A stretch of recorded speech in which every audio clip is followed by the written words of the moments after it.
Well, what do you think?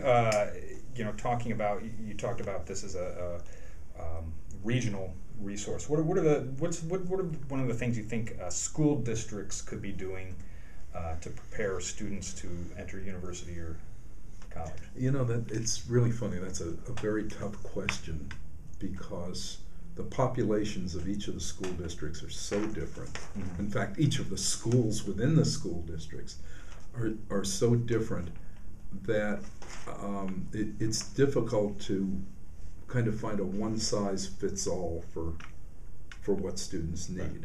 Right. And let me go back to something that I say to our freshmen, it's actually our orientation group, incoming freshmen. Very often I'll say to them, look, succeeding at the university is not a matter of intelligence. It's a matter of commitment. Mm-hmm. And that's really true. Even if you come here without the proper background, without the proper preparation, if you work hard enough, you can get through. You can get a degree. The problem with the students that come here is partially with the way society is moving these days. There's a sense of entitlement that students have, a sense of wanting to get through an education without working as hard as they might. I think our public schools try, and our private schools, I don't mean to leave them out, try very hard to help students get ready for post-secondary education or for the job market if they want to do that. But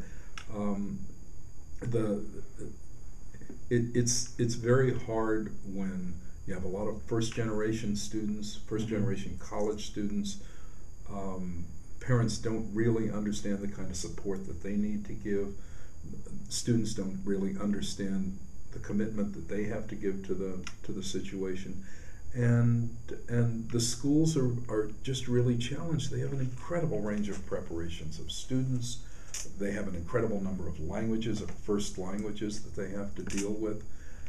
And they're getting cut. Their financial situation is worsening. They have an incredible challenge, and while we try to work with them, it's hard for both of us to get together. I don't know if you realize that 39%, that last count, of the Fort Wayne Community Schools teachers have IPFW degrees. That's an incredibly large number for a single school district. Mm-hmm. And it's funny, I was at Northwest Allen County Schools a few years back, and there were 20 of the top administrators sitting around the table, and we were having a discussion. And the superintendent said, "How many of you have IPFW degrees?" And 19 of the 20 raised their hands.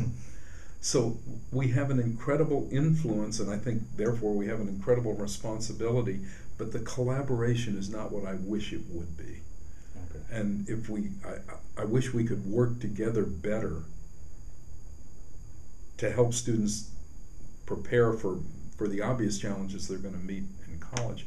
And the problem is that K through 12 has been under attack for the last 30 years. I mean, all you have to do is look back at the first Bush administration 20 years ago, and public schools were being attacked.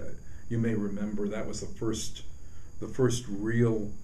realization that we weren't performing on the international assessments of educational progress very well. We're behind this group or that group or any other group, and that's when K through 12 education came under attack, and that's been continuous for many years. And it's hard for those school districts to see their way clear to collaborating with higher education when they've got enough trouble with everybody attacking them from the outside. And now higher education is in the barrel because of the recession and our own cutbacks. And I think it's going to be more and more difficult to make collaboration work. Well, you talked. That was a longer answer than you expected. That was a great answer.